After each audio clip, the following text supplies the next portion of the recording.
Oi.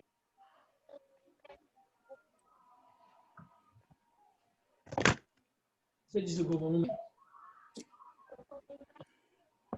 O cônjuge. Bem, aqui nesse capítulo lemos sobre o tanque do amor, que deve estar sempre cheio, para que o casal seja plenamente feliz. Esse tanque que vai de 0 a 10, para que o casal possa persistir em sua relação de maneira saudável, ele precisa estar sempre acima de 5 ou 7, né? O ideal seria os 10 mesmo. Então, para que isso aconteça, é necessário que cada um conheça a linguagem primária do amor do seu cônjuge. Nós temos aqui as 5 linguagens principais: palavras de afirmação, tempo de qualidade, receber presentes, formas de servir e toque físico. Algumas pessoas saberão de imediato qual é a sua primeira linguagem do amor. E talvez até poderão também ter facilidade de identificar a primeira linguagem do amor do seu cônjuge. Mas outros tantos poderão ter muita dificuldade de identificar isso aí, esse item, esse detalhe que é tão importante para um relacionamento saudável, profícuo. Aqui nós temos o exemplo de Bob de Parma. Ele, ao ser perguntado sobre qual seria a sua primeira linguagem do amor, ele ficou meio indeciso entre duas linguagens. Ele pensou que poderia ser a sua primeira linguagem do amor palavras de afirmação ou toque físico. Primeiramente, ele achou que poderia ser o toque físico. E depois de mais algumas perguntas, depois de uma conversa mais aprofundada, ele chegou à conclusão de que tinha, como quase todos os homens, ou praticamente todos os homens, dado uma resposta inadequada. Não era realmente o toque físico, é a sua primeira linguagem do amor. Quando lhe foi perguntado o que você entende por toque físico, ele disse, bem, principalmente sexo. Foi a resposta dele, né? E depois de lhe ser perguntado se ele sentia algum prazer, se ele gostava de receber carinho de sua esposa, se ele apreciava quando ela passava a mão sobre o seu cabelo, se ele gostava quando ela fazia massagens em suas costas, ou lhe dava beijos, abraços, mesmo fora da relação sexual, ele disse, eu gosto muito disso, aprecio tudo isso, mas para mim o importante é a relação sexual. Ele disse, e somente assim que sinto que minha esposa me ama realmente. Bem, a pergunta, o diálogo continua, e lhe é perguntado acerca das palavras de afirmação. E ele acaba confirmando que gostava, sim, também de ouvir palavras de afirmação. Isso era muito importante para ele. Ele disse que as palavras positivas lhe faziam muito bem, não é? Quando ela, por exemplo, elogiava o seu modo de se vestir, não é? Quando ela dizia que ele era um bom profissional, um profissional competente, não é? Quando ela dizia que apreciava as coisas que ele fazia em casa, né? O tempo que ele tomava para ficar com as crianças. Então, quando ela também dizia que o amava, essas coisas todas deixavam o seu tanque, né, bem cheio. Então, lhe foi dito, pois a sua primeira linguagem do amor certamente não é o toque físico, e sim palavras de afirmação. Lhe foi perguntado, você costumava ouvir sempre elogios na sua infância e na sua juventude, por parte de seus pais, especialmente? Ele disse, não, só muito raramente.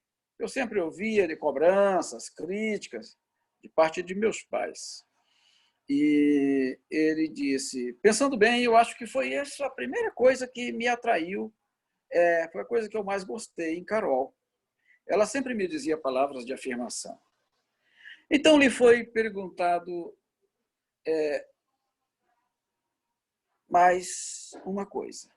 Se Carol supria as suas necessidades, ou seja, os seus desejos, se eles tinham relações sexuais de alta qualidade, e todas as vezes que ele a desejava.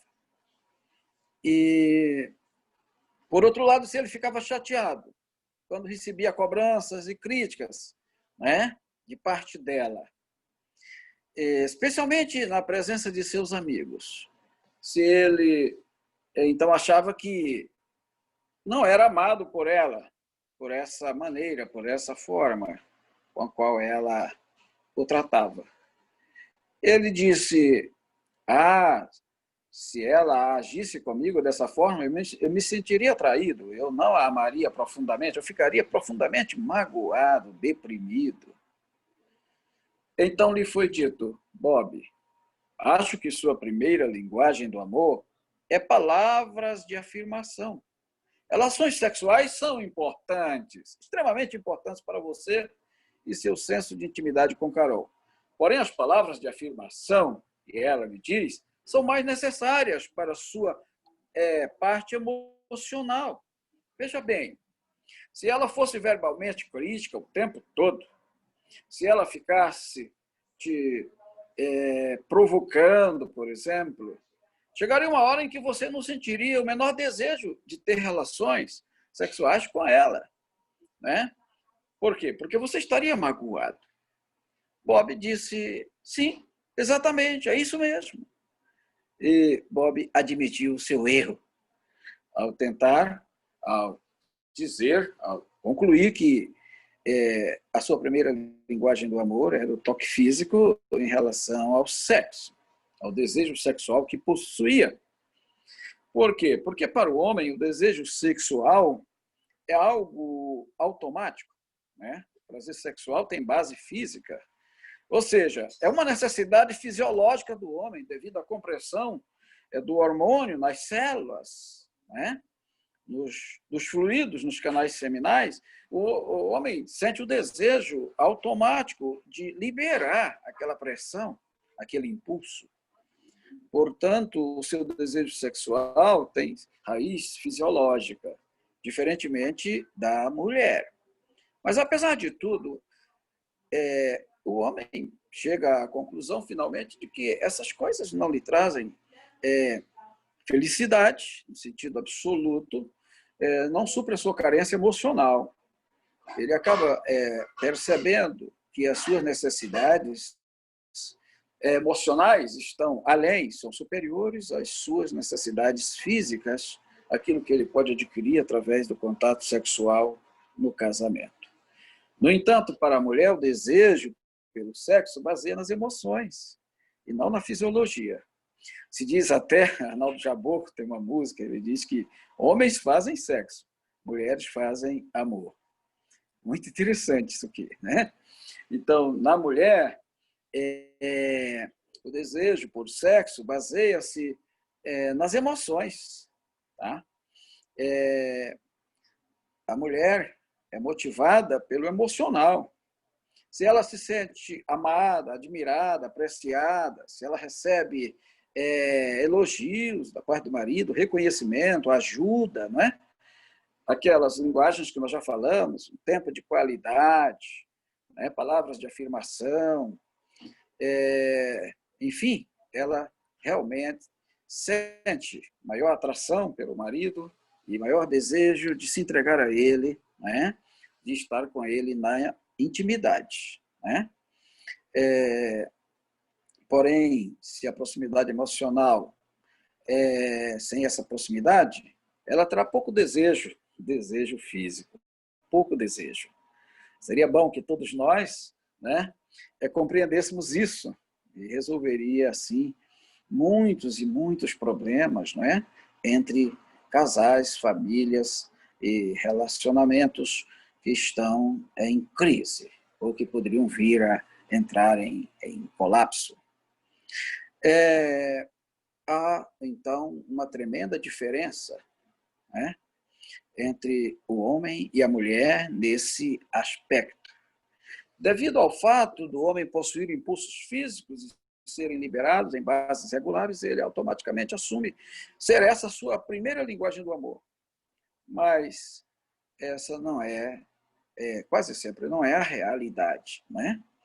Todos nós gostamos também de atenção, de carinho, de compreensão, palavras bondosas, palavras de afirmação, e que imprimem, que externam confiança e amor, né? O significado que a relação sexual não seja importante para ele é extremamente necessária, mas apenas o relacionamento sexual, repito, não suprirá suas necessidades, as necessidades de ser amado. Sua esposa, da mesma forma, deverá aprender a falar a sua primeira linguagem do amor. Ela precisa. Então, é importante que o casal conheça, repito, a linguagem do amor mútuo, do amor recíproco, do amor entre ambos. Bem, quando o esposo ou a esposa, né, vice-versa, compreendem e falam a primeira linguagem do amor do seu cônjuge, especialmente quando a esposa fala a primeira linguagem do amor do marido, enche assim o seu tanque de amor, né? E também a mesma forma quando ela fala a primeira linguagem do amor dele, né? Então, esse é um casal que está sempre de tanque cheio. Portanto, é importante que descobramos, né, que identifiquemos qual é a nossa primeira linguagem do amor. Quando acertamos nesse detalhe, nesse item, então o mais ocorre automaticamente. O fator sexual desse relacionamento ocorrerá de forma automática. Será assim realização plena, não é? Será assim, eu diria, o objetivo máximo dessa relação. Então, o interlúdio, né? Tudo mais que nós já falamos, que deveria preceder o contato físico, o contato sexual, propriamente dito, é muito importante. A maioria dos problemas sexuais no casamento tem pouco a ver com as técnicas físicas. Quase sempre se relacionam esses problemas à carência, né, das necessidades, se suprir as necessidades emocionais um do outro. Os homens também têm emoções, apesar de terem mais testosterona e terem mais libido, mais inclinação para o sexo. Nós também somos puro hormônio.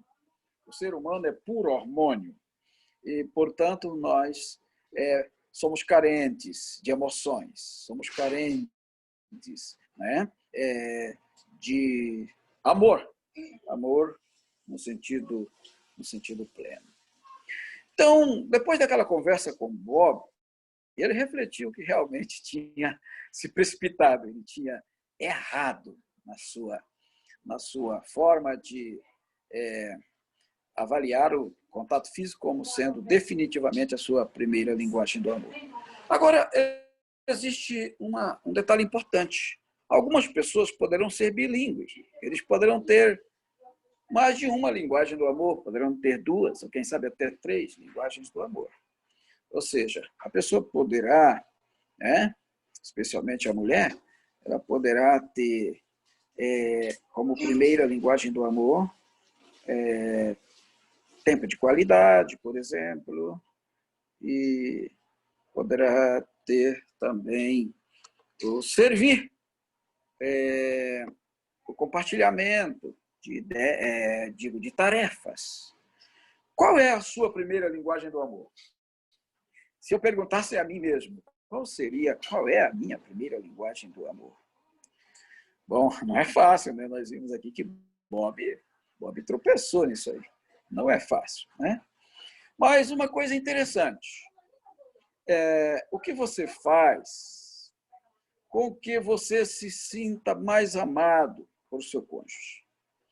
O que você mais deseja receber do seu cônjuge?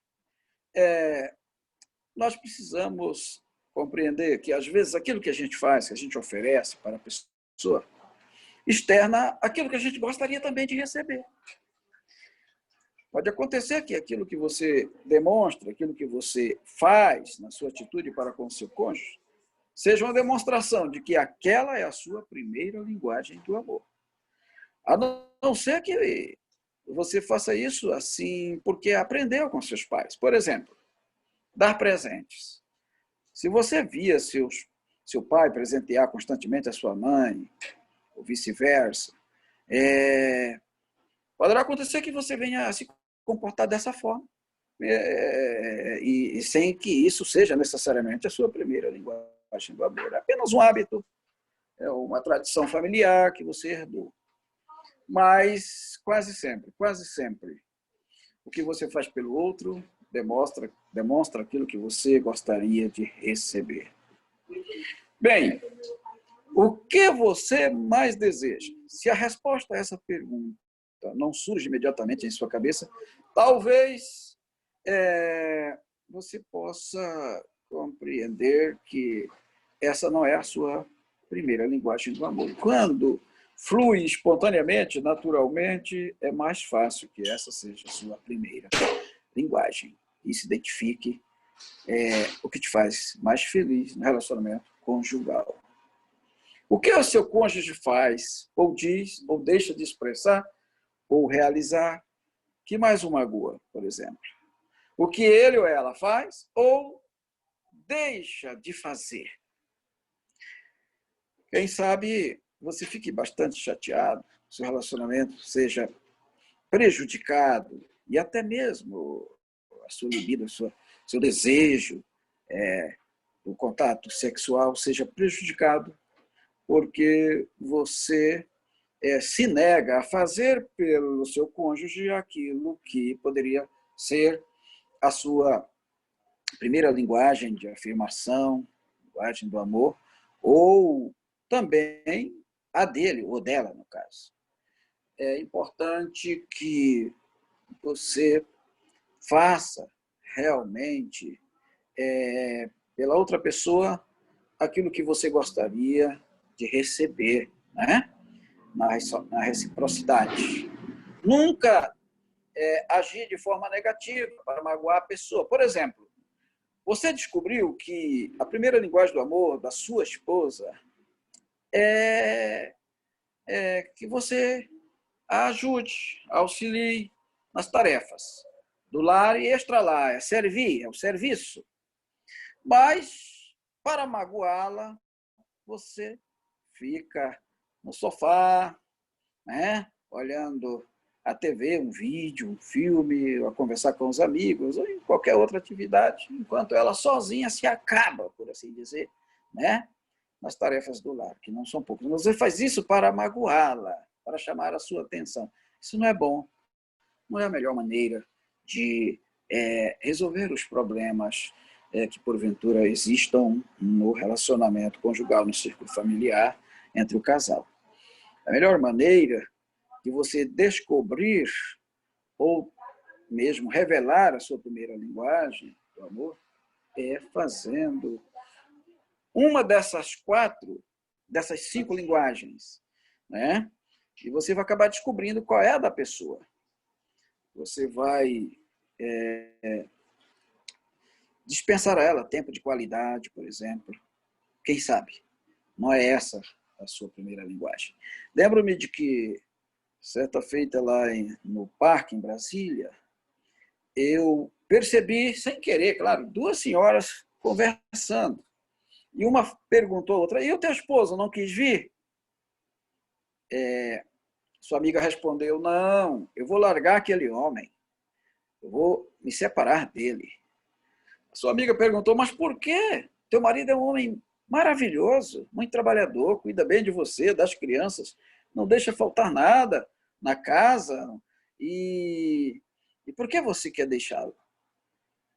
A amiga disse, olha, o meu marido é um homem muito trabalhador, realmente, cuida muito bem de mim, cuida muito bem dos meus filhos, não deixa faltar nada em casa, mas ele não tem tempo para mim. Eu convido ele para irmos ao shopping, ele diz que está cansado. O negócio dele é trabalhar, trabalhar, trabalhar. Ele não tem tempo para mim, ele não tem tempo para a gente sair a uma pizzaria, ir ao shopping, ir ao pontão. Então, eu tenho apenas um homem que trabalha para mim, eu não tenho um esposo, eu não tenho alguém que demonstre por mim tempo de qualidade, né? Alguém que esteja ao meu lado, que possamos sair, curtir, aquele homem romântico com o qual eu namorei. Ele mudou muito. Hoje ele só pensa em trabalhar. Eu ouvi aquilo, sabe? E pensei, olha, é muito grave. E aqui, o Chapman toca nesse ponto, né, nesse item, é muito importante, né? E nós temos um teste aqui. Como a gente agir para descobrir, né, a primeira linguagem do amor do nosso cônjuge, né? O que mais você fazia na época de namoro? O que mais você solicitava do seu cônjuge? Vocês saíam constantemente para passear? Vocês iam ao shopping?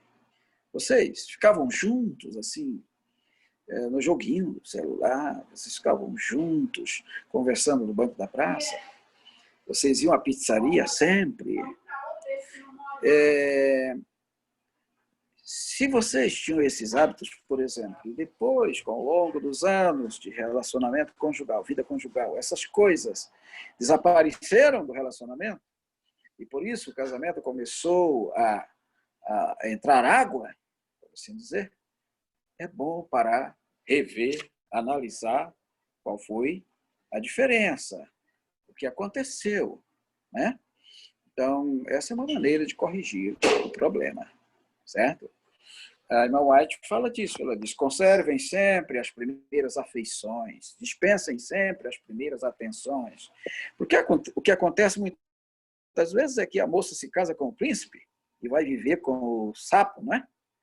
Então, é muito sério, a pessoa se sente frustrada, não é? Se sente frustrada porque ela se sente traída, ela percebe que não casou com uma pessoa, mas que convive com outra pessoa. Então, parar, analisar, averiguar e procurar identificar o que era que causava assim, o cimento da relação matrimonial é muito importante. Isso pode, sim, salvar um casamento que está à beira do divórcio. Nós temos aqui várias experiências, né, a esse respeito, mas o tempo não nos permite nos aprofundar mais, né, devagar mais sobre isso. Vamos analisar um pouquinho mais. Aqui no capítulo 10, sobre o verbo amar, né? Amor é um substantivo, mas amar é um verbo de ação. É importante, quando concluímos que um casamento jamais poderá ser feliz, um relacionamento jamais poderá ser duradouro sem a existência do amor. Porque o sábio Salomão já disse em Cantares que o amor é forte como a morte. Só o amor constrói, o amor pode tudo, diz uma música muito linda, uma música que eu gosto demais. Só o amor pode tudo, vence barreiras. Então, amar é um ato de decisão, é uma escolha que a pessoa faz. Precisamos investir no nosso casamento, investir no nosso relacionamento, se ele vale a pena. Porque a pessoa estando magoada, cheia de rancor, de raiva, ressentimentos, pelos fracassos anteriores, pelos problemas enfrentados no relacionamento, no dia a dia, a pessoa que está com esses sentimentos negativos não pode amar de forma alguma, seu casamento vai fracassar. Então, para a gente dar amor, a gente tem que estar cheio de amor, né? E amor com amor se paga. somos criaturas que fazemos escolhas. Nós temos esse poder, essa capacidade. E então, por que não fazermos escolhas corretas, acertadas? Por que não mudar o nosso comportamento, a nossa atitude, quando percebemos que algo está errado, quando percebemos que vamos naufragar, que vamos morrer, né? Ainda que não abraçados, mas no mesmo barco? Eu estava no hospital, eu tive um problema, precisei ir ao hospital, e ali eu vi duas senhoras conversando. E a conversa estava assim meio acalorada, e de repente chamaram o nome da mais jovem, e ela foi lá para receber o medicamento, e ficou a mais idosa. E eu pensei, eu é mãe ou é sogra? Me aproximei daquela senhora e perguntei, senhora, me desculpa, mas o que está acontecendo aí entre vocês? Ela disse, essa é minha sogra, minha nora, melhor. Ela está se separando do meu filho. Meu filho já está namorando outra pessoa, não está querendo mais viver com ela, conviver com ela. Eu estou muito preocupada, senhor. De repente, a moça volta, nós paramos o diálogo. Aí eu perguntei para ela, moça, falei, eu não te conheço, você não me conhece, mas me permita uma palavrinha, por favor. Se você estivesse, de repente, em... Você já voou? Já fez alguma viagem aérea? Ela disse, não, eu morro de medo, Deus me livre.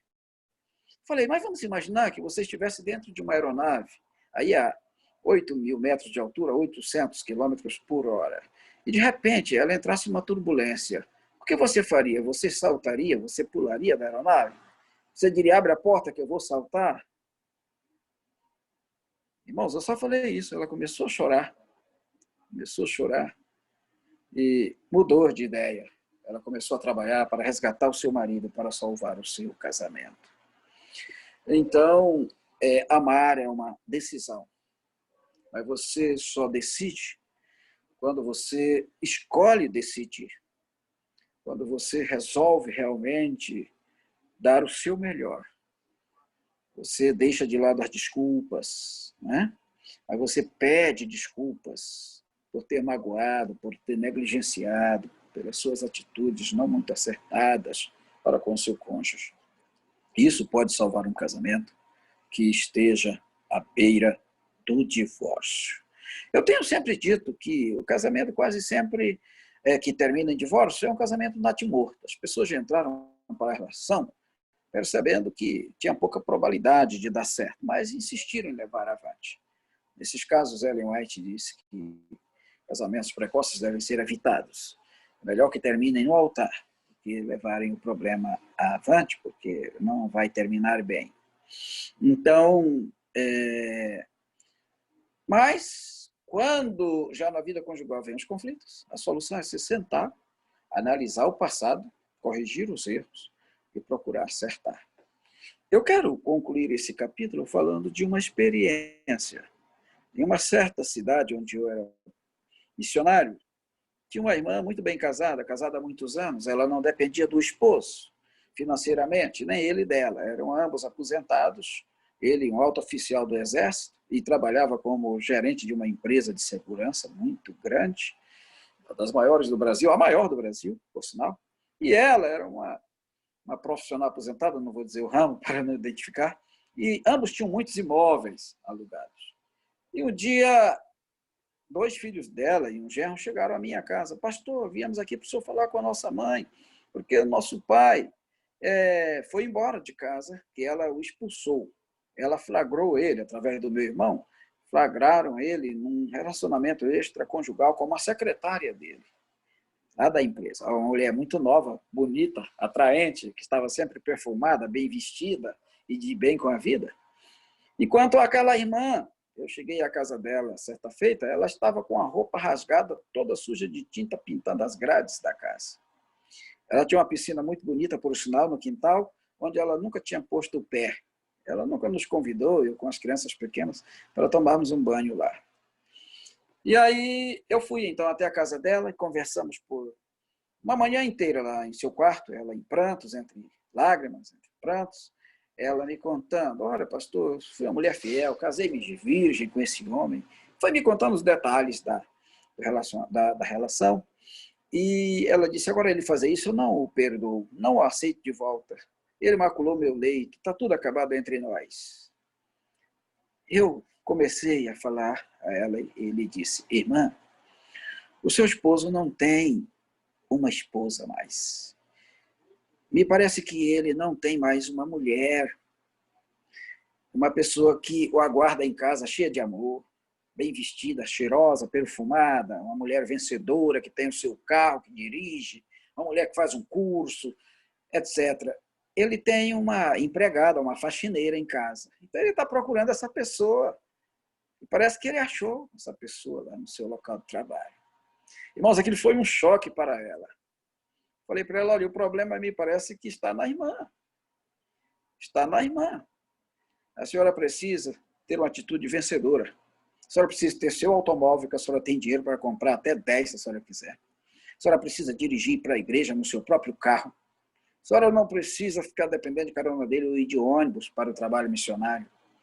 A senhora precisa mandar trocar essas janelas, colocar tudo novo, chamar os profissionais do ramo e fazer isso aí. A senhora precisa mudar completamente a sua atitude. Ponha uma empregada e seja a esposa. Irmãos, ela chorou, caiu na real. E isso salvou o seu casamento. Eu falei para ela, pegue o telefone, ligue para ele agora, diga para ele voltar para casa. O perdoe, porque a senhora tem culpa também. Isso aí. E outra coisa, a senhora está disputando seu marido com a bonitona lá. E as suas chances de reconquistá-lo são bem menores que a dela. Enquanto a senhora está aqui toda ultrajada, aqui toda mal arrumada, ela está lá bonitona e bem cheirosa. Quando a senhora está cansada, a senhora não sai com ele para o passeio, ela está lá prontíssima para fazer isso. Irmãos, eu fui em cima do X da questão. É o que nós abordamos aqui nesse capítulo. Um casal que não tinha necessidade de nada, coisas materiais, completamente realizados, plenamente realizados financeiramente, mas estavam há 30 anos sem se falar, 30 anos sem um tempo de qualidade, 30 anos sem saírem juntos, sem falarem acerca de si, do seu próprio casamento, do seu próprio relacionamento. E por isso o casamento estava já à beira do colapso, à beira do divórcio. Meus queridos, às vezes a primeira linguagem do seu cônjuge é tempo de qualidade. Você precisa dispensar tempo. Você precisa ouvir, como diz o pastor Mateus, fazer o curso de escutatória. Nós temos pouca disposição, predisposição, nós homens, para ouvir nossas esposas. E elas gostam de falar. E elas dizem a mesma coisa 2, 3, 4, 5 vezes, porque elas acham que nós não demos a devida atenção, que a gente nem sequer ouviu, né? E nós não temos a tendência, repito, de escutá-las, né, como deveríamos. Infelizmente, isso é um grande problema, né? Esse é um grande problema. O silêncio, o gelo, né? A pessoa dá as costas por resposta. Precisamos, repito, voltar ao que éramos antes. Precisamos namorar. Como diz a irmã White, o casamento, ao invés de ser o final do namoro, é tão somente o seu começo. O amor cresce dessa forma. A gente redescobre muitas coisas do início do relacionamento que a gente admirava, a gente gostava de ouvir, de falar, de fazer e de sentir, não é? De parte do outro. Então, meus queridos, nós poderíamos falar muito sobre isso, mas aqui não é o momento apropriado, né? Mas queria dizer que essas coisas fazem o tanque do amor estar cheio, né? No 10. Amar é uma decisão, portanto, e cada cônjuge deve tomar essa decisão, iniciar esse processo o mais rápido possível. Se alguém que me ouve está com um problema no seu relacionamento, tem uma dificuldade, que faça isso logo agora, comece hoje mesmo. Tome um tempo de qualidade, sente-se com o seu cônjuge no sofá ou na cama e conversem, relembrem primeiro encontro, né? As primeiras palavras, né? Abracem-se, beijem-se, digam palavras de afeto, de afeição, um para com o outro. O capítulo 11 fala disso, o amor faz a diferença. E o amor, como eu disse, é um substantivo, mas quando ele é praticado, quando entra em ação, aí é um verbo, é muito importante. E como somos seres da psicologia, como somos seres que nos realizamos de maneira emocional, como somos, eu repito, por hormônio, temos carências psicológicas básicas. Essas coisas nos trazem segurança. A segurança, por sinal, é indispensável no relacionamento. A segurança traz confiança, autovalorização. A confiança, ela faz com que a pessoa veja um futuro, anteveja um futuro no seu relacionamento, na sua vida conjugal. Então, o amor, ele traz isso. É a única coisa que pode suprir a necessidade emocional de uma pessoa de forma plena, poderia dizer. Aí o contato físico, as outras coisas, apenas se somam, são um resultado disso. Mas precisamos nos relacionar de maneira objetiva na prática do amar em si, né? Então, precisamos externar isso através de palavras, e não apenas de palavras, mas também de atos, né? Isso é indispensável para, eu diria, cimentar a relação conjugal, ou salvaguardar o matrimônio, como disse aí o irmão no início, para termos um casamento blindado. O amor que ele me dedica aumenta a minha autoestima, diz a esposa. Se por exemplo, se porventura você diz à sua esposa, meu amor, eu te amo. Você é a pessoa que eu escolhi para viver ao meu lado, para a gente envelhecer juntos. Você me deu filhos lindos. Olha, você para mim é tudo. Você é a preferida entre 10.000, como disse o sábio Salomão, entre milhares. Essas coisas, acompanhadas de, estou concluindo, de atos. Se você ajuda a sua esposa nas tarefas do lar, especialmente às sextas-feiras. Se ambos trabalham fora, o trabalho de casa deve ser compartilhado, sim. E ainda que não, o marido acha que trabalha mais fora, mas quem fica em casa trabalha sempre mais. No dia que eu entendo de ajudar a minha esposa aqui, eu fico doente o resto da semana. Não é fácil o trabalho do lar, o trabalho doméstico. Então, eu agradeço a Deus todo dia por ter nascido homem, porque embalar crianças, passar a noite acordado, cuidando de crianças, cuidar de casa, cuidar de filhos, cuidar de marido e ainda trabalhar fora, sinceramente, só as mulheres conseguem isso, não é fácil. Nós precisamos reconhecer isso, né? Apesar da nossa cultura um tanto machista, né? Nós precisamos aprender pela experiência dos antepassados, dos livros e da palavra de Deus especialmente, e precisamos demonstrar isso, precisamos agir dessa forma para com a nossa esposa especialmente, né?